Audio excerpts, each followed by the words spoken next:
Byline Audio.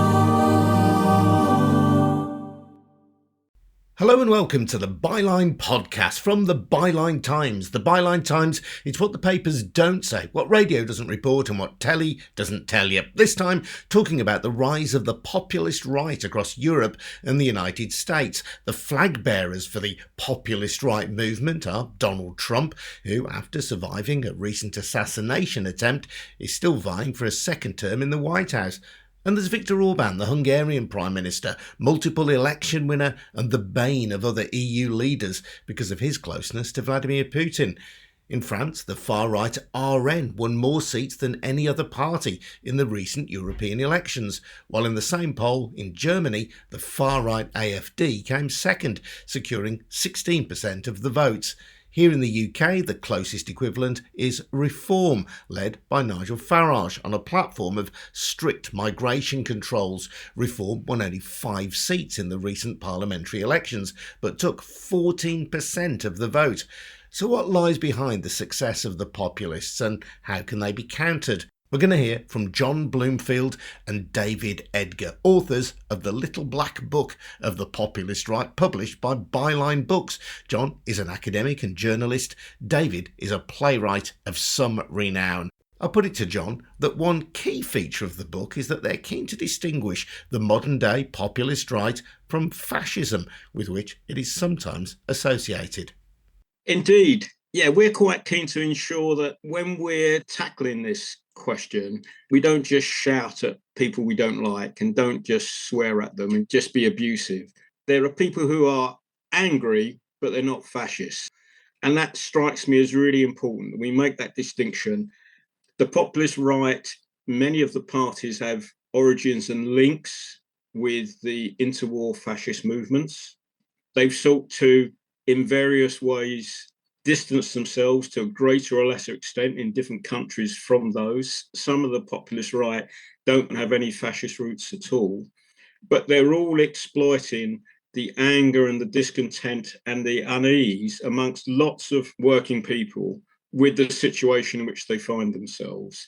And they're mobilizing that anger and discontent by turning against a scapegoat, usually people of foreign origin, but sometimes people with a different religion or a different sexuality.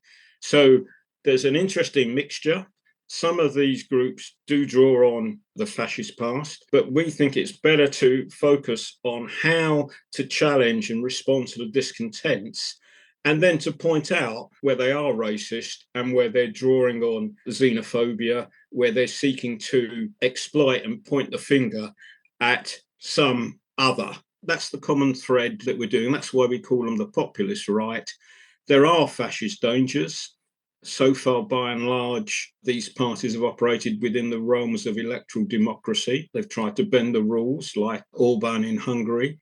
But only with Trump, which is clearly the main danger, have we seen attempts to overturn election results and to mount insurrections, as on the 6th of January 2021.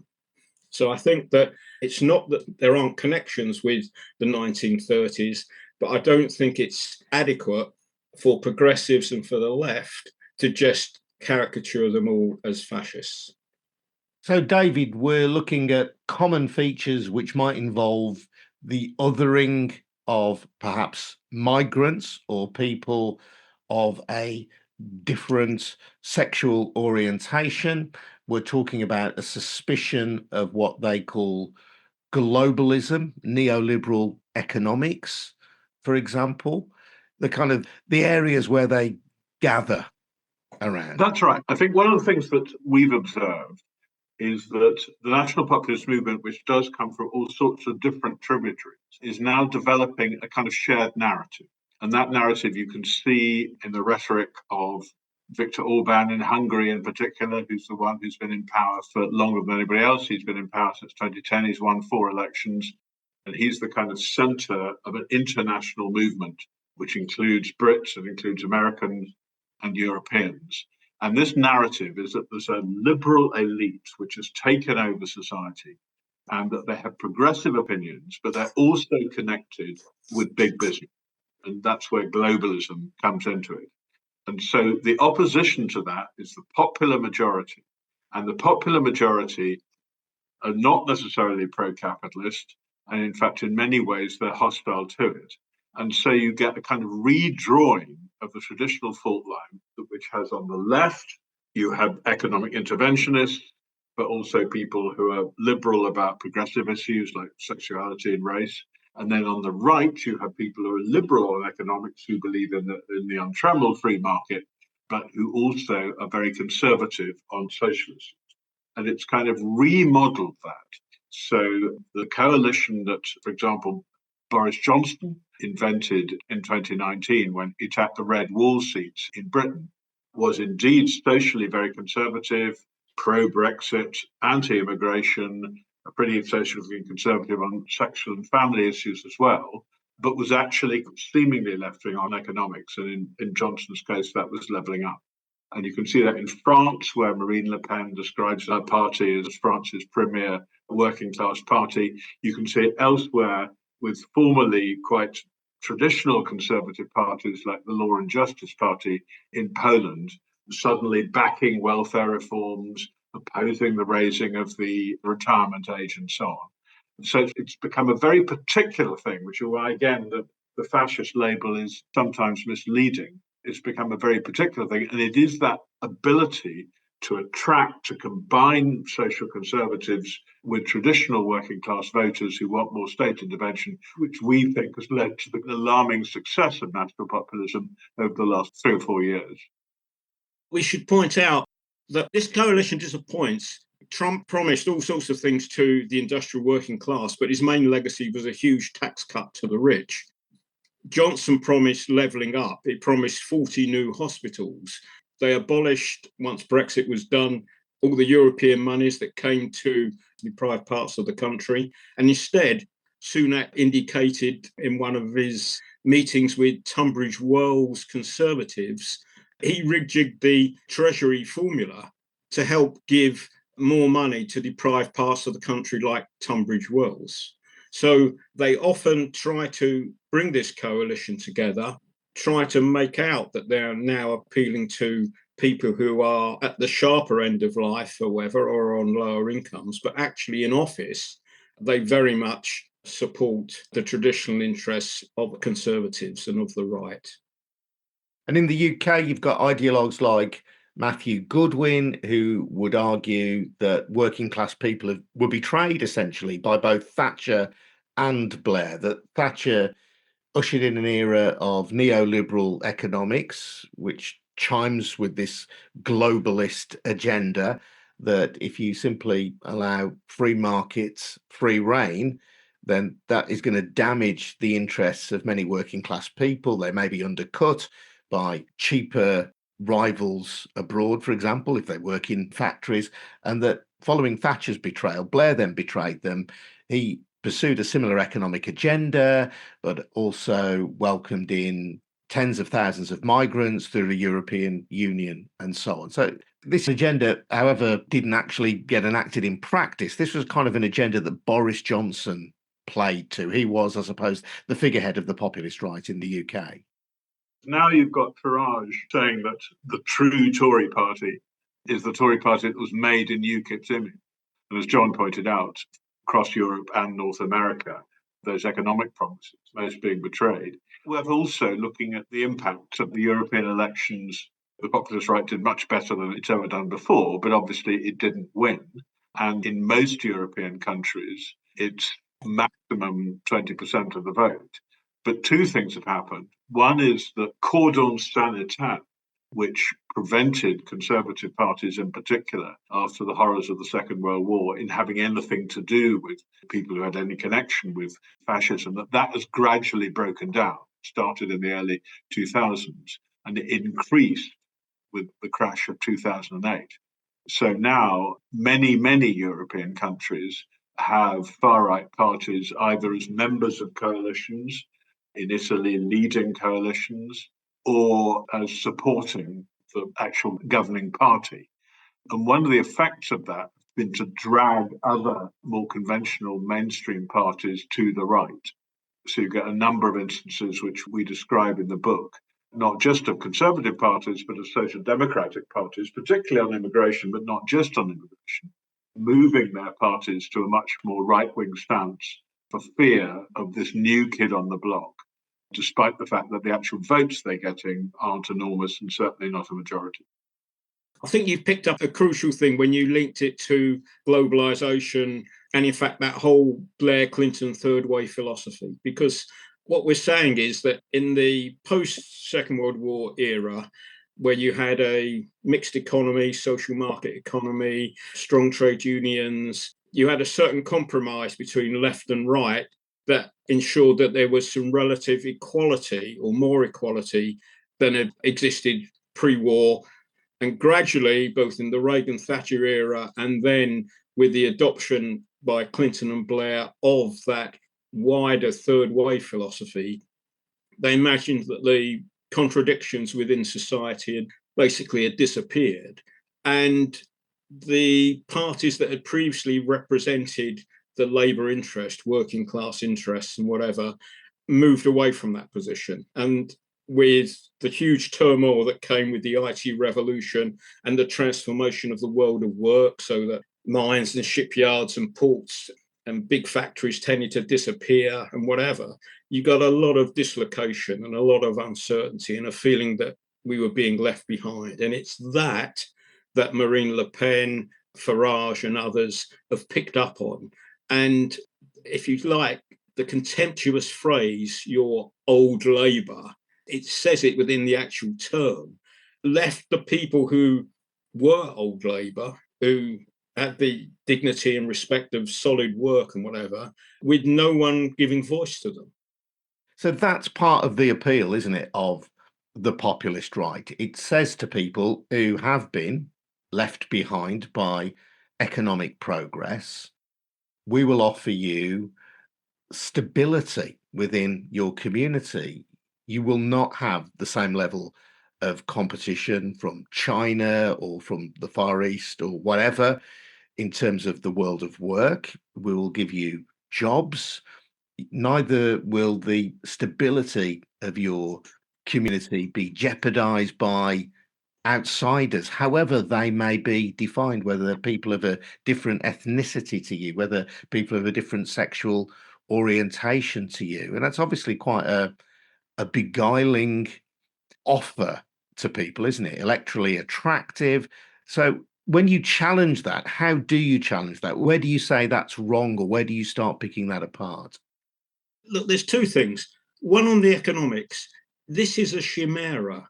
The idea that economics can be contained within the boundaries of a small or medium-sized country. Yeah, we're not talking about continents like China or America. Europe is made up of small and medium-sized nation states. And the reality is that they're interconnected. There's a reason why so million lorries a year pass through Dover. The supply chains of the modern economy are European-wide. And so the idea that somehow we can stop that is a nonsense. That doesn't mean to say that you therefore agree to hyper-globalization. You can have an alternative model of economic activity which recognizes the economic realities of an interconnected world, but seeks to manage that. So that's the first thing. And that's what's got to be argued for. And the second thing is that actually, combined with this image of return to the past economically, is a return to a world that is culturally reactionary, where women's place is in the home. And the way to deal with the falling birth rate is for women to actually stop using contraception and produce more kids. That's the Miriam Cates, Danny Kruger line within the Tory party. And in fact, when they talk about social conservatism, they're talking about a world that most people don't recognise now. If you look at the data, there is a progressive majority for recognising that same-sex relations should be recognised and accepted, that migration is broadly positive, that if your son or daughter goes out with someone of a different race or background, you're now not hostile to that and whatever, in the way that was common 50 years ago or more. We've become a more progressive country, more accepting and more liberal, which should be seen as a positive word, not a negative word here. So I think that our argument is actually we're much more comfortable in our own skin and with others, and to challenge those who want to, if you like, force away anyone who is in any way different. I suppose the issue is that clearly there are some people who are not comfortable with that, and they may not be a majority in the country, but they present a sizable enough minority to be able to make electoral waves. But I think the kind of mythology of the majority is really important, because the whole populist thing is we are the majority, the excluded majority, and then this liberal elite minority, which is the enemy. Because of the vagaries of our electoral system, which incidentally is just as unfair to reform as it is to the Greens. But if you actually look at the number of people who vote for the particular parties, there's only been one election this century in Britain in which there hasn't been a progressive majority. Lib Dems, the Nationalists, Labour and the Greens have always, with one exception, which is 2015, got more votes than the Conservative Party plus the various manifestations of UKIP and Brexit. We are actually a progressive country. I mean, I think we are like America. It's much more like a split down the middle with a significant progressive majority than it is the sort of fantasy of a huge populist majority up against this tiny liberal elite. And it's absolutely the direction of travel. The older you are, this isn't true actually throughout continental Europe, but it's certainly in this country, the older you are, the more conservative you are.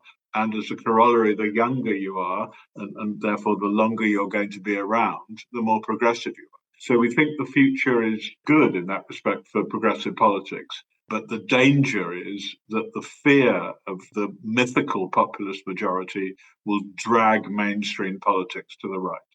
You do propose prescriptions to combat the rise of the populist right. And one area that you see as particularly fertile for this is the issue of climate change. Yes, indeed.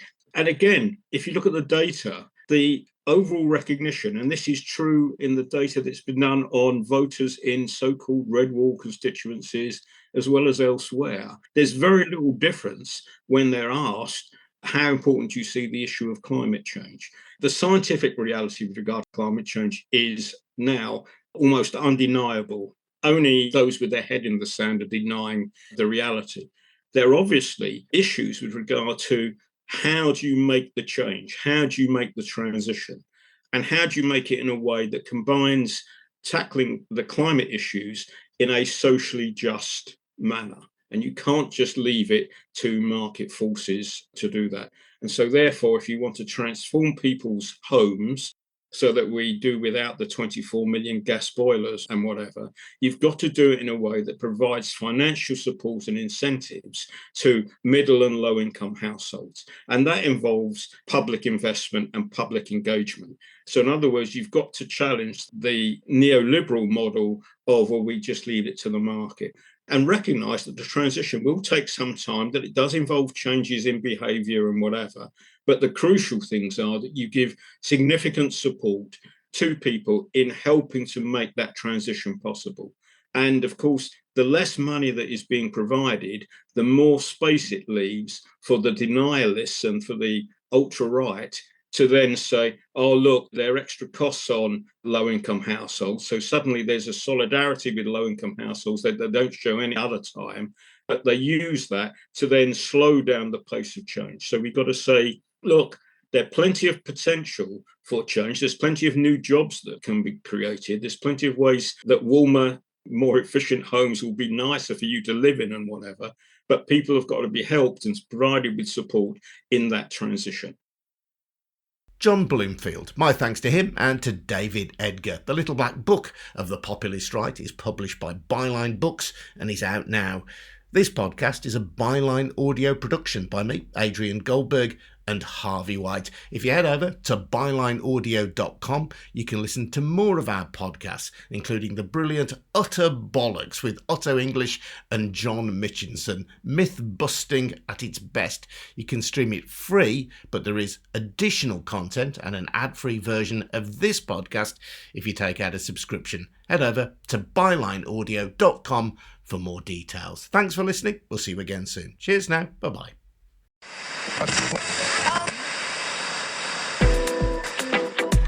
Byline Audio.